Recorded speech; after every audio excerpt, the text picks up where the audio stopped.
Education টিকে Assam channel সকলোকে স্বাগতম জনাইছোঁ। এই যে আমাৰ ৯,০০০ নিযুক্তি হ'ব বুলি আমাৰ যিহেতু আমাৰ শিক্ষা বিভাগৰ ফালৰ পৰা আমাৰ প্ৰতিদিন আপডেট আহি আছে, আপডেট আহিছে, আজিও আহিছিল।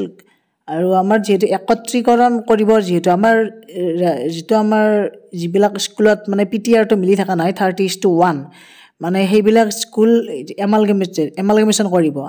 আগৰ পৰাই কৰি আহিছে, আমাৰ স্কুলখনো তেনেকুৱাকৈ এমালগেমেশ্যন কৰিছিল।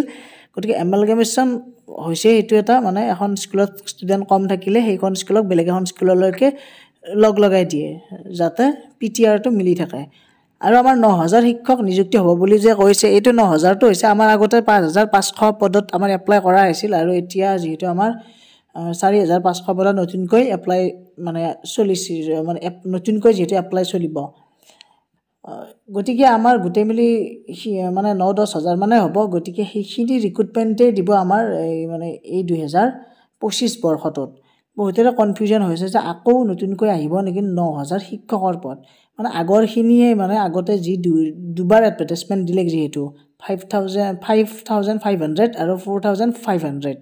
গতিকে এইখিনি মিলি এনেকুৱাকৈ আমাক নিযুক্তি দিব আমাৰ 10 মে'ৰ দিনাখন। আৰু মেৰিট লিষ্ট প্ৰকাশ পাব আমাৰ মাৰ্চ মাহতে প্ৰকাশ পাব, কিন্তু অকণমান লেট হৈছে, তথাপিও মাৰ্চ মাহত প্ৰকাশ পাব। সকলোবোৰ ৰেডি হৈ আছে যিহেতু, সেইকাৰণে।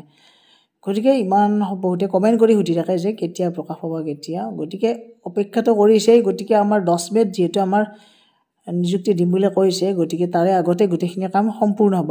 মাজত মাথো আমাৰ 2 মাহ আছে, মাৰ্চ আৰু এপ্ৰিলৰ মাহটো আছে। গতিকে এইখিনিৰ ভিতৰতে ADRE হওক বা শিক্ষক নিযুক্তি হওক, আছাম পুলিচ হওক, সকলোবোৰ নিযুক্তি মানে আমাৰ চৰকাৰ কমপ্লিট কৰিব। গতিকে এই ভিডিঅ'টোত এইখিনি আছিল। সকলোৱে শ্বেয়াৰ কৰি দিব, ছাবস্ক্ৰাইব কৰি বেল আইকনটো প্ৰেছ কৰি আহিব। আজিলৈ ইমানেই, ধন্যবাদ, থেংক ইউ।